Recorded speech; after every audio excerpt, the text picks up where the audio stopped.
5 seconds to go.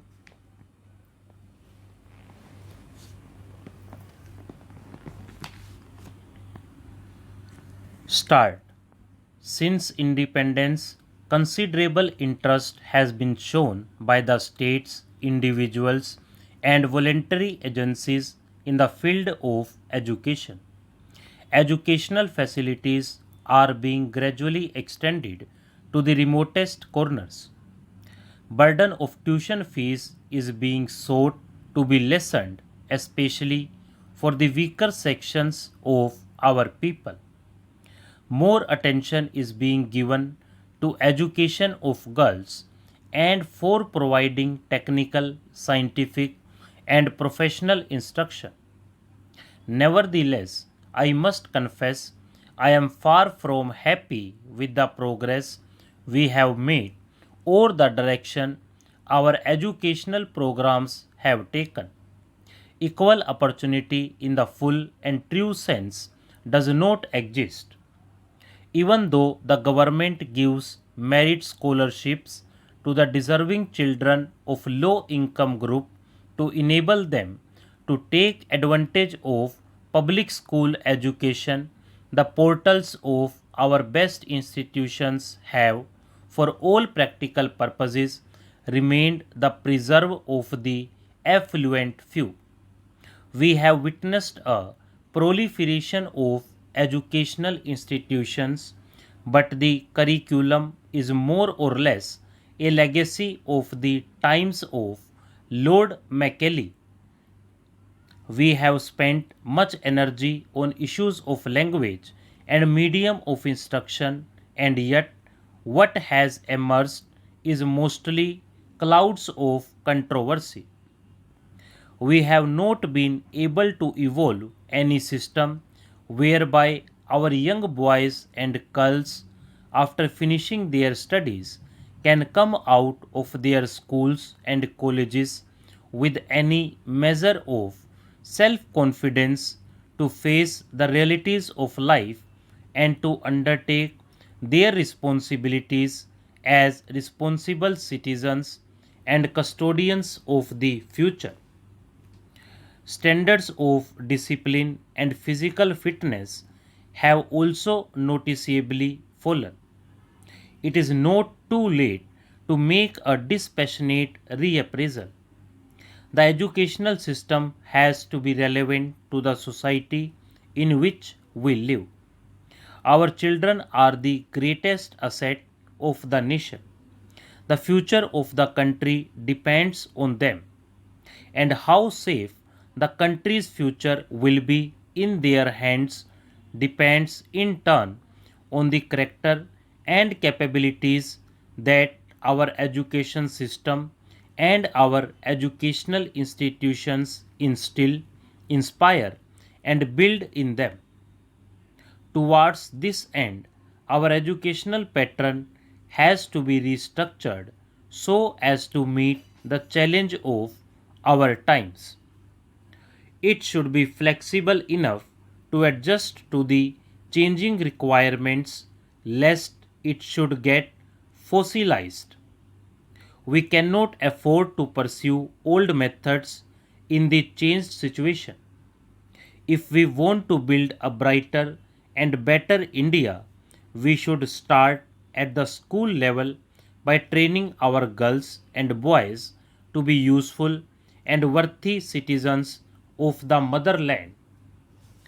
There is need in our schools and colleges for greater attention to professional and job oriented courses of instruction so that our children can look forward to the future with confidence and hope and may not be pained with uneasy feelings of uncertainty and frustration as confront them today.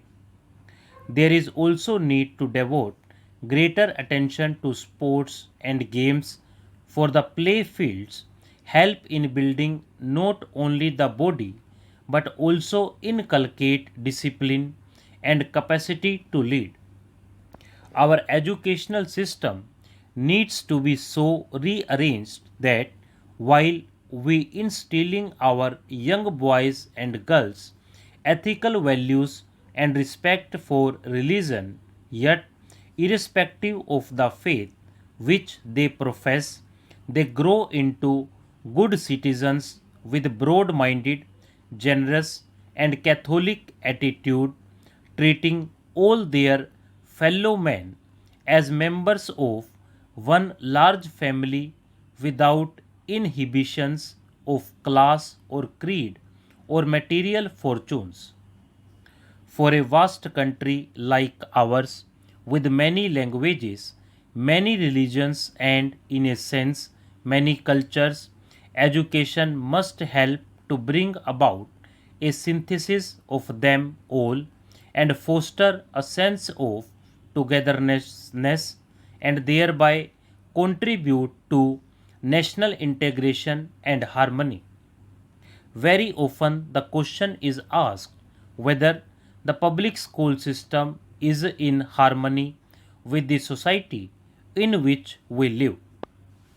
The public school system have undoubtedly rendered great service to the country in the past and can also contribute much in the years ahead, but the institution has to undergo reorientation in its objectives and a basic change in its concept of exclusiveness. It has to be recognized that public schools have afforded the flowering of personality and building of character of its children, and many of our illustrious sons have been the products of such institutions. The times have changed. If the public school system is to continue and prosper and be meaningful, and I would go further, if it has to have any place in our society, it must ensure that admission of students is not restricted only to those who come from the affluent strata of society and who can afford to spend lavishly.